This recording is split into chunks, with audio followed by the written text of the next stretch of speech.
both with excellent defenses, offenses, speed, punching power, both undefeated, both with belts. It would be a unification fight. It almost never happens. Almost never. In a 50-50 fight. Period. That is the fight everyone should want. That is the #1 desirable fight in all of combat sports. There is no other fight that anyone should want more. They're meeting at a great time, and whoever wins this fight should be the supreme 154 pounder right now. Is this a fight that you dare to say is a 50-50 fight? Yeah, it gives a 50-50 fight. I give it more, it's 50-50 in a sense, but because of the experience, you can go 60-40, 60 with Boots, 40 with Xander, but it kind of is a 50-50 fight. Yeah. Jaron Ennis versus Xander Zayas is quickly becoming one of the most debated matchups in boxing, and analysts remain split on whether youth and confidence can overcome elite experience and explosiveness. Boots is this future superstar. He beat this guy and that guy and that guy. Meantime, when you actually make the fights, and it's like, oh, he's really going to fight that guy? Is he going to win? Where are you with this? Where I am, Max, is that I want to give a lot of credit to Xander Zayas. You know, Xander Zayas, young guy, he wanted this fight. He called for the fight. He made it happen quick after the Virgil Ortiz-Boots fight fell apart. So fair play to Xander. He has a lot of confidence in himself, even though he's going to be the underdog. And you're right, Boots hasn't proven anything yet. Not his fault, but he hasn't fought anyone. He looks special. Now we're going to find... Max Kellerman joined Stephen A. Smith to challenge the popular belief that Jaron Boots Ennis simply walks through Xander Zayas.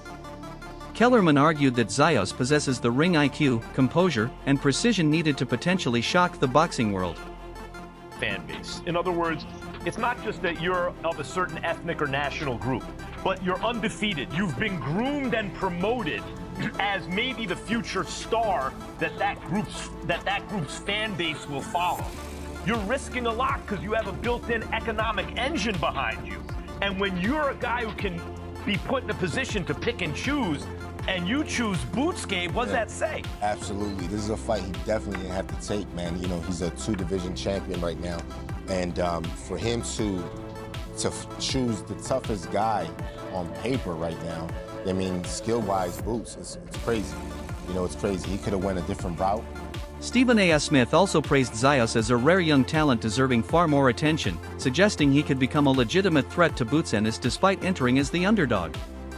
A fighter who I think presents next to the most, he probably the second most difficult guy to fight in the weight class because he's rangy. He can do so many things. He can fight inside, he can fight outside. He's a great body puncher. He's a very, very respected guy, and I think he's very mature for his age. Boots, on the other hand, is looking for that coming out party type fight. So he got to fight somebody at this point. And because he couldn't get A, he went to B. And I like that about Boots because Boots saying, I want all the smoke. If this one won't take me, I'll go find the next one. And so, since he couldn't make the fight with Ortiz, he made the fight with Xander. This is what you want to see. This is a barn burner, I think. May the best man win, but both of these guys are capable of becoming the biggest threat to Fundura in the weight class because right now, Fundura is still the king of the weight class. Jones Jr. stated that while everyone wanted the Jaron Ennis versus Virgil Ortiz showdown, he believes the Xander Zayas matchup could actually be even more intriguing. I really wanted to see Boots tested by another fighter beforehand. I wanted to see him fight Virgil Ortiz first because those, at 54. Yes, because those two guys were kind of on a collision course. However, I think Golden Boy and Virgil Ortiz had some issues. So now Boots went to the next best thing, which is even better than Virgil Ortiz. Kellerman further emphasized that Zayas deserves major respect for willingly taking such a dangerous fight. By choosing to face one of the toughest names in the division, Zayas is risking both his reputation and championship status in a career-defining gamble. Xander is a very good consolation prize to get if we're not getting Virgil versus either of them. What are your thoughts on that fight? Look, it's a great fight, and Boots getting those challenges out there. Xander deciding to fight Boots on a very dangerous, challenging fight for himself. You know, you gotta respect, you know, that decision. You know, if the Virgil fight didn't happen, and then Virgil versus Boots is not happening, and Xander stepping in, you know, gotta respect that kid. You know, for being 23 and and taking those challenges, you gotta respect that. My pick, I would probably say, goes to Boots because talent-wise, but Xander's positive about himself, man. He sounds very confident. I talked to him and he's very confident. Hall of Famer Roy Jones Jr. described Xander Zayas as one of the most complete young fighters in boxing today. Jones praised Zayas for his versatility, long frame, inside and outside boxing ability, and sharp body punching, while also highlighting the maturity he shows at such a young age. You watch the tape of Xander Zayas, right, and you kind of touched on that, he gets himself in certain spots where he doesn't throw punches. Go ahead and elaborate. So when he's in the middle, so when he's on the center line, he might throw punches, but there's no power behind him. And if he's sitting on his right hand, same thing. He throws punches, quick shots, but those aren't the really dangerous shots. When he's trying to exchange and he wants to hurt you, you'll see his head go off center to the left over and over again. So he peaks, sort of like, remember Salvador Sanchez used to hit you with those Jones, but then he'll peek over. So he'll peek over, throw a quick right hand, or he'll peek over, and if he freeze, or if he catch the right look that he's looking for, he's shooting a left hook or left hand to the body or left hand to the head almost every time. You know what I mean? And he throws with weight and with power. That's what he does to try to hurt his opponents, right? But that gets him caught because that's his rhythm. Every time he was there against Farmer was hitting him with short right hands and was just timing his move. Like whenever he would peek over here, that short right hand was coming almost every time, and Farmer was catching him right on the chin with those. And then when he's pulling back out of that, he's catching him with hooks. So he was short right hands, left hooks almost all day. It's just that Farmer was a smaller guy, couldn't really hurt him, but he was hitting him. And that's what I pay attention to, is like, Boots is fast enough and athletic enough to still catch you in those positions, but it's not like you're fighting a smaller guy. Boots can hurt you. Jones Jr. even suggested that while fans originally pushed hard for a Jaron Ennis versus Vergil Ortiz showdown, the Ennis-Zayas matchup could end up being even more compelling stylistically. Especially for Xander at this point in his career, but it shows his heart and his confidence, that he has in himself, and he's ready to go make history for his country, and he's going to do real well in that fight. I just think, right now, it's a little bit too early for him. Trainer Robert Garcia echoed those sentiments, calling Zayas a highly talented and confident fighter for taking such a risky challenge so early in his career. Garcia believes Zayas' mentality and self-belief give him a legitimate chance against Ennis. Feeling great, man. About to be a two-time weight division unified champion. Man, I'm snapping my legacy, man. It's only up. Man. I'm at the show the world. I'm the best in the world. I'm gonna continue to keep showing the world I'm the best in the world. Like this boxing game mine, straight like that. Still, many analysts see weaknesses in Zayas' style. Critics point out that he can become predictable offensively, often leaning left while attacking and exposing himself to sharp counters in short right hands, openings that Ennis could exploit effectively. Some also question whether Zayas possesses elite knockout power after being hit cleanly by less dangerous opponents in previous fights. Answering the questions that Boots was asking. So it was really one way. Like I said, both of the guys seem to be kind of, I wouldn't say soft-spoken, but they seem respectful. Boots, he always been kind of chill. I seen Xander being kind of chill. I could see, Xander putting a chip on his back because everybody counting him out. I could see him having a chip on his shoulder because everybody's counting him out. Everybody's just, so high on Boots. So I could see that fueling him. But as far as, Boots getting all tough with him, I don't understand that. I don't, he's the golden child. I don't understand what he got to feel like he got to do.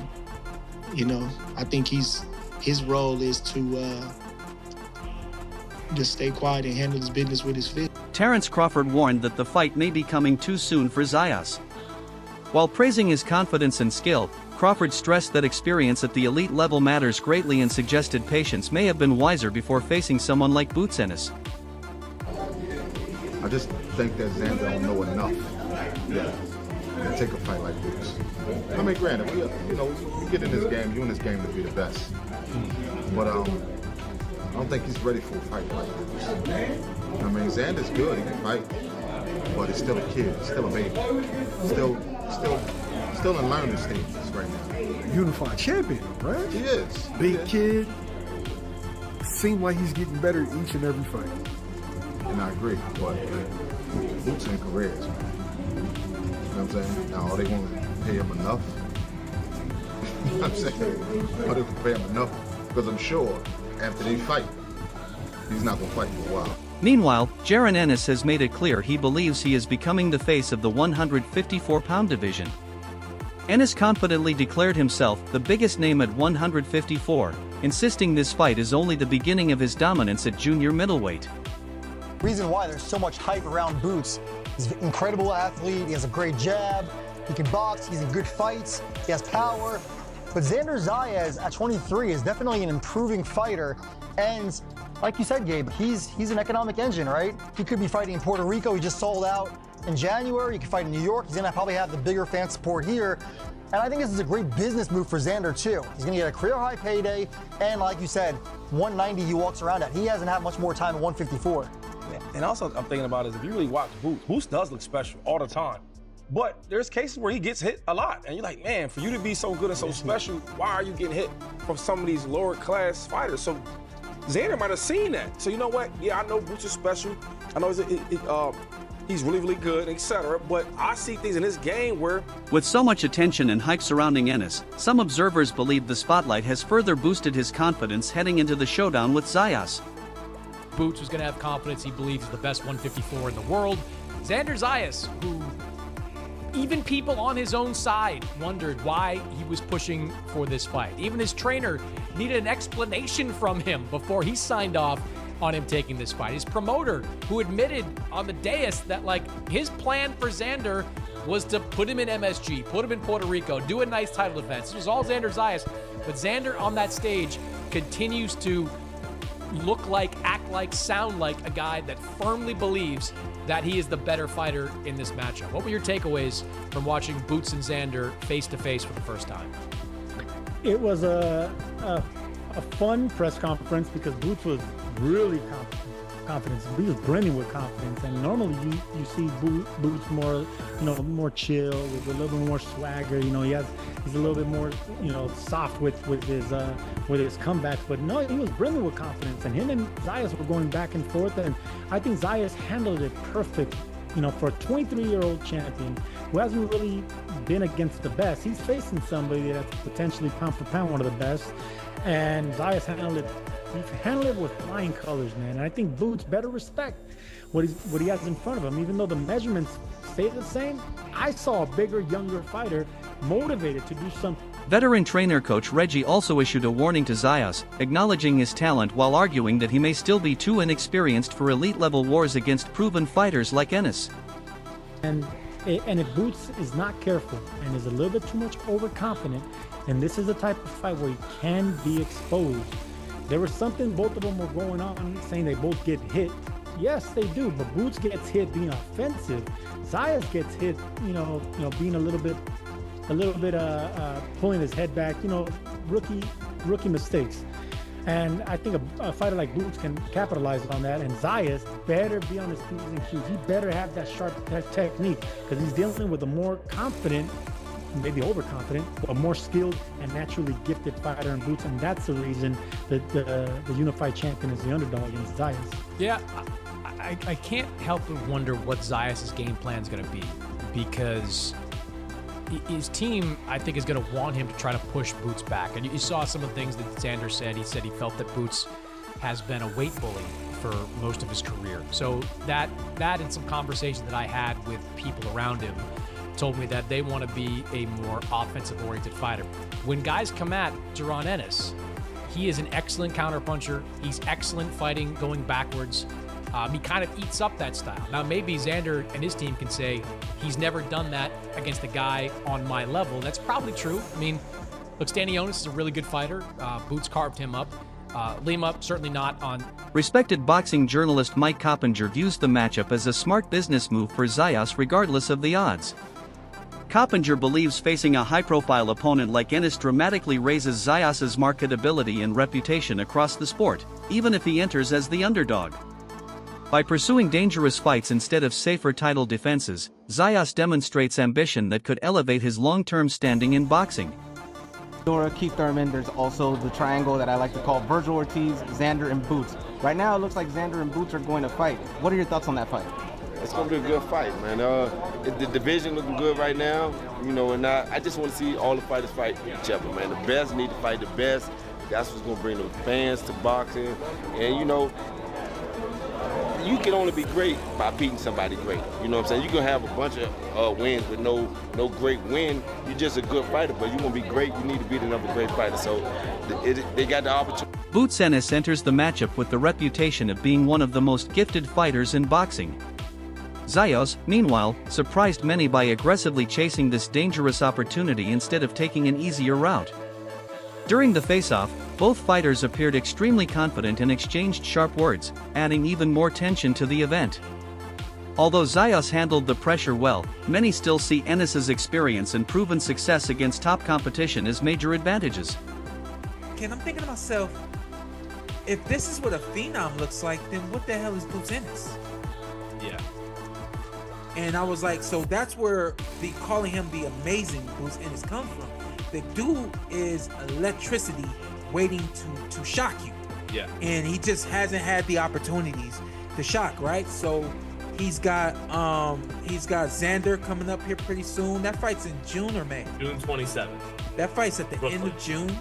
And I think that we will see an amazing Boots Ennis against a superb Xander Zayas. And I think the best man will win that fight. I don't think that that's a one-sided fight either way. If you're from Philly, you don't want to hear that.